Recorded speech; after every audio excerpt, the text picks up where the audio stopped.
कब आएगा। अब जो ये क्रैश वर्ड है ना, ये प्लान किया जाता है, और प्लान जो भी किया जा रहा है वो सारा का सारा चौपट हो जा रहा है। यहाँ पे एग्जाम्पल के तौर पे बताते हैं कि कोई भी झूठ अगर फैलाना हो ना तो सत्य को दबाना पड़ता है। तो सत्य को दबाने के लिए ये सिग्नल जनरेट हुआ। ये कब जनरेट हुआ, इसके लिए एक मैगजीन को देखते हैं। इस मैगजीन का नाम है द इकोनॉमिस्ट, मोगेम्बो का मैगजीन है। वो जो चाहता है करना वो बता के करता है। वो बोलता है ना, कह के लूँगा, वो वाला बात है, पहले बता देगा। उनका ऐसा मानना है कि अगर बिना बताए किया ना, थोड़ा कर्म पे भरोसा करते हैं। उनका जो शैतान का पुजारी है ना, वो मतलब बता के करो, बता के कि ऐसा करूँगा। अगर जाग गया लोग तो पीछे हट जाओ, मूर्छा में रहा तो आगे बढ़ते जाओ। तो ये जो मैगजीन है ना द इकोनॉमिस्ट, इसके बारे में थोड़ा सा आप यहाँ पे जानिए। यहाँ क्या लिख रहे हैं, हु कंट्रोल द कन्वर्सेशन, हमारे बातचीत को कोई ट्रैप कर रहा है, फ्री स्पीच को कोई ख़त्म करना चाहता है। इस तरह का मैगजीन का कवर पेज था।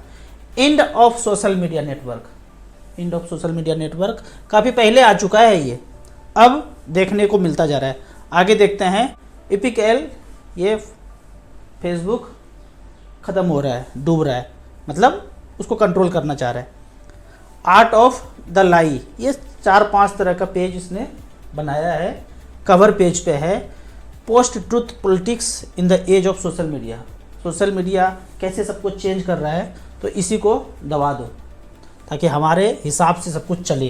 तो यहाँ पे देखते हैं, जब ये सिग्नल जनरेट हुआ तो पहला इफेक्ट जो आया टेलीग्राम के सीईओ पे आया, उसको जेल भेजा। बोलो भाई, आपके जो सोशल नेटवर्क है इस पे जो है गलत एक्टिविटी होता है, वो थोड़ी कर रहा है गलत एक्टिविटी, लोग कर रहे हैं ना, तो लोग को पकड़ोगे ना। ऐसा कानून बना दोगे कि लोग ऐसा करे ही नहीं, लेकिन इसको अंदर किया। फिर भारत में यहाँ पे क्या हुआ, ब्रॉडकास्टिंग बिल, दोनों जब आया, ब्रॉडकास्टिंग बिल मतलब हम जैसे लोग जो सत्य बोल रहे हैं वो बोल ना पाए, ऐसा रेगुलेट कर दे। इतना हंगामा हुआ, लोग जागे हुए हैं कि इनको बेल मिल गया और ये बिल वापस हो गया। बिल जहाँ से आया था वहीं बिल चला गया। कहाँ से आया था, मोगेम्बो ने सिग्नल जनरेट किया था, वापस चला गया। अब फ्यूचर में देखेंगे, अगर फिर से सो जाएंगे तो फिर से अचानक से बिल आ जाएगा और फिर नियम कानून बन जाएगा। धीरे धीरे अगर प्लान में वो बढ़ता रहा तो फेसबुक जाएगा, व्हाट्सएप जाएगा, यूट्यूब जाएगा कुछ नहीं ऐसा, सत्य बोलने वाला वहाँ पे बैन हो जाएगा। चलेगा सब कुछ वैसे ही, वन वे होगा कम्युनिकेशन। सत्य आपको कहीं से मिलेगा नहीं, जो लाई लाई लाई बोलना है वही आपको वन वे में आता जाएगा। अब मान लेते हैं कि ये फेल हो गया, लगभग अभी तक माना जा रहा है कि ये फेल हो चुका प्लान ए। तो प्लान बी क्या बोलता है, प्लान बी हाउसिंग पे आता है। दूसरा पेज देखते हैं, हाउसिंग में यहाँ पे क्या बोल रहे हैं, ये आएगा हाउसिंग में। नेक्स्ट हाउसिंग डिजास्टर, ये कवर पेज था द इकोनॉमिस्ट का।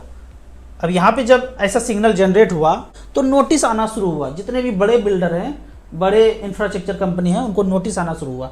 जैसे ही एक नोटिस आता है वो प्राइस शेयर का गिरना शुरू होता है। यहाँ पे प्रॉपर्टी जो फ्लैट है वो सस्ता नहीं हो रहा है, बस शेयर का ऊपर नीचे प्राइस होगा, आधा प्राइस होगा, फिर से मोगेम्बो सारा खरीद लेगा। उनका काम यही है कि डरा करके प्राइस को आधा करो और फिर सारा माल हड़प लो। आप डर से बेचेंगे तो वो खरीदने के लिए तैयार है। अब मान लेते हैं कि ये भी प्लान अगर फेल हुआ तो तीसरा प्लान बचा हुआ है। तीसरा प्लान क्या है, तीसरा प्लान देखते हैं। तीसरा प्लान ये कवर पेज में छापता है, सर्वाइवर नेशन, एक ही बचेगा देश धरती पे और वो ये है, मोगेम्बो का कंट्री यही है। अगला देखेंगे, एक ही है और कोई नहीं, एक यही बचेगा। कौन बचेगा, ये इसका झंडा ही परचम लहराएगा। 7 समंदर पार डायरेक्टर प्रोड्यूसर जिसको मैं बोलता हूँ वो यही कंट्री है। अब इसमें अगर देखेंगे, यही eastindia.com, ये है इसका जंजाल। सारे कंपनी जो हम यूज कर रहे हैं प्रोडक्ट सुबह से लेकर रात तक, इसलिए मैं बोलता हूँ ब्रांडेड कंपनी को कम से कम खाना छोड़ दीजिए।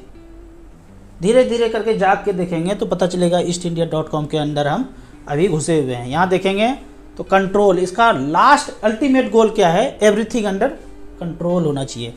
गवर्नमेंट भी, लिबर्टी भी और वायरस से ये कंट्रोल कर लेगा सबको। यहाँ पे देखिए, कुत्ता भी मास्क बना हुआ है, आदमी भी, और जो आदमी का डोर जिसके हाथ में है वो मोगेम्बो जो है फ्री घूम रहा होगा। इस तरह से कवर पेज ये कंट्रोल वाला था। लगभग ये तीसरा प्लान भी फेल हो जाए तो चौथा प्लान इनके पास है, लास्ट वाला, न्यूक्लियर थ्रेट्स। ये ऐसा बता रहे हैं कि इस वाले कंट्री पे कोई कर देगा, कोई करेगा नहीं, आपस में ही कर लेंगे और नाम किसी और पे दे देंगे। उसके बाद ये वाला खेल शुरू हो जाएगा। ये वाला चीज़ भी भंडाफोड़ हो चुका है। तो किसी भी तरह से वो उनको कुछ करने में समझ में ना आ रहा है, अगला गया है मोगेम्बो। ठीक है, अब आपका यहाँ पे एक मजेदार क्वेश्चन होगा, ये सब जान के हम क्या करेंगे। यही स्थिति भूतकाल में हमारे एक दोस्त ने को मैं सब कुछ बताता था, बोलते हमको ये सब नहीं जानना है, हमको तो सिर्फ इन्वेस्ट करना है, इन्वेस्ट करना है, इन्वेस्ट करना है, बाकी सब नहीं जानना है। तो टीवी मीडिया रिंगटोन जब हुआ तो डर करके लॉस में उन्होंने बेच दिया।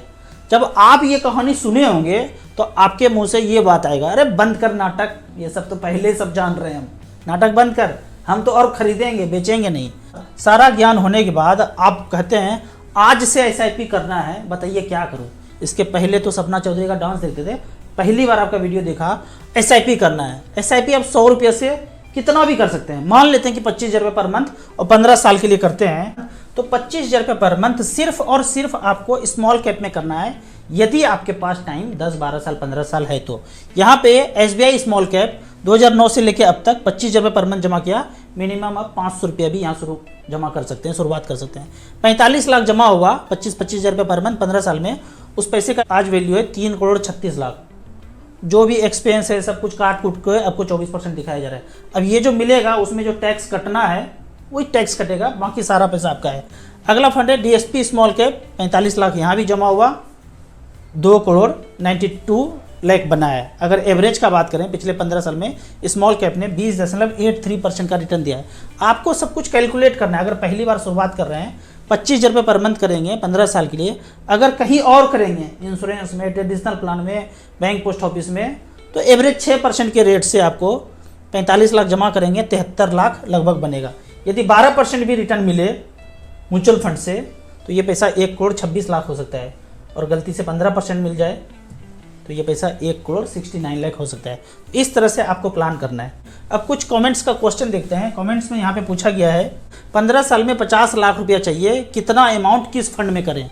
सबसे पहले आपको गोल में जाना है, StarSIP.in में 50 लाख रुपया रेखा टारगेट आपका है। 15 साल के बाद यदि 7% का इन्फ्लेशन है, 6-7 आप जो भी इसमें पुट करना चाहते हैं, हमने 7 पुट किया है।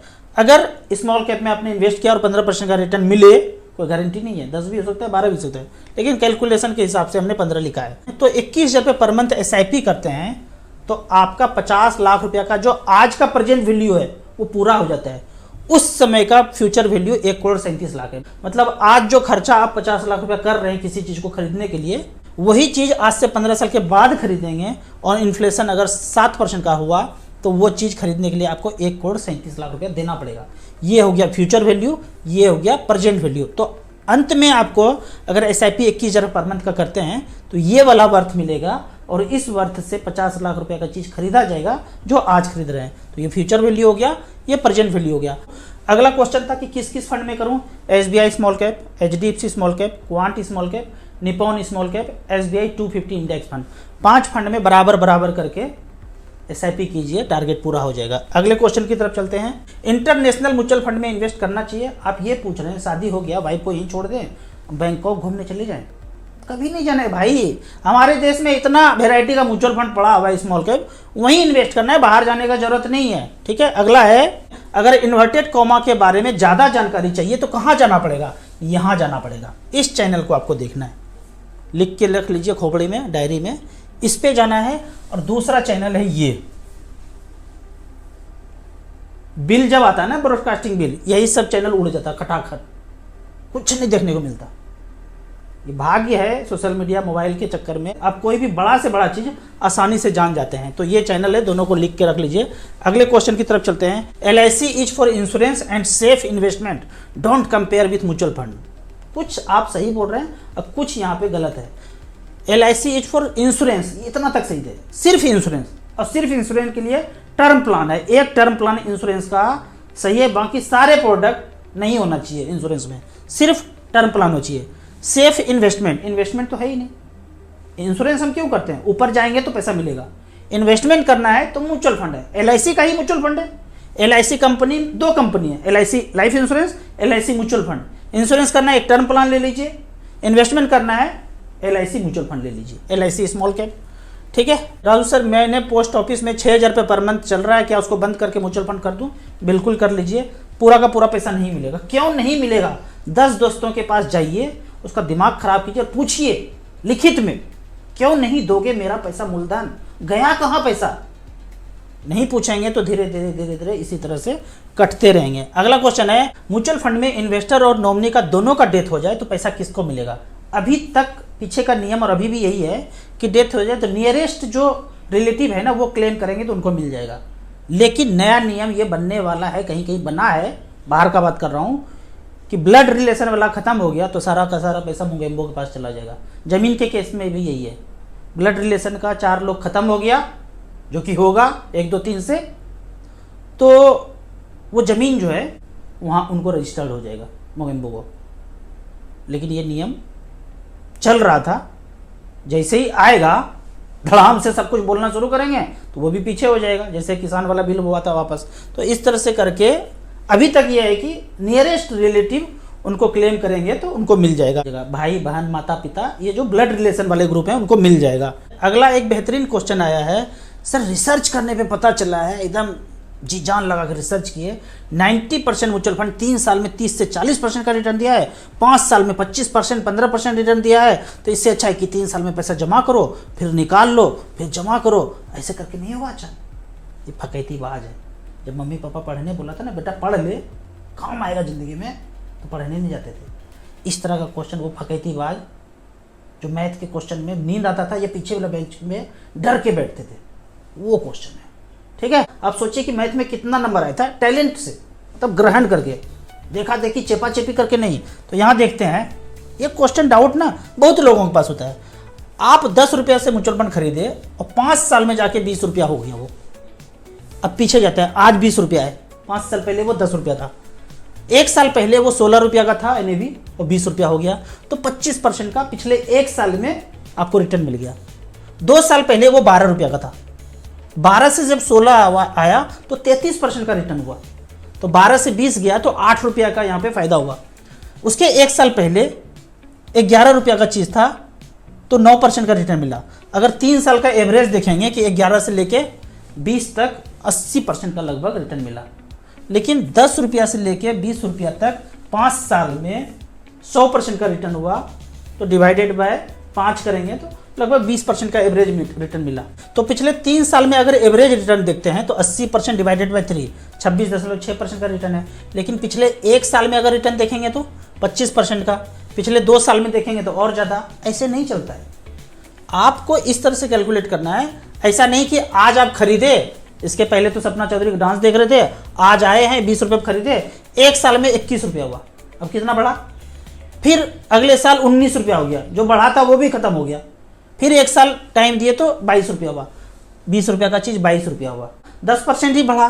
तो कैसे बोलते हैं कि 3 साल में 40% 50% ऐसे रिटर्न हो सकता है। सब कुछ NAV पे डिसाइड होता है। ऐसा नहीं कि पीछे 3 साल में आपको बढ़ा हुआ इसलिए नज़र आ रहा है कि भूतकाल के बाद मार्केट बढ़ता ही बढ़ता रहा, और पीछे जाएंगे तो कम NAV था, धीरे धीरे करके ग्रोथ हुआ। इसी तरह से कैलकुलेट होता है। आपको अभी भी नहीं समझ में आया तो मैथ के उसी टीचर के पास फिर से जाइए जो जहाँ 9th 10th में पढ़ते थे कि सर ये वाला चीज़ समझ में नहीं आ रहा है, तो फिर से समझाया जाएगा।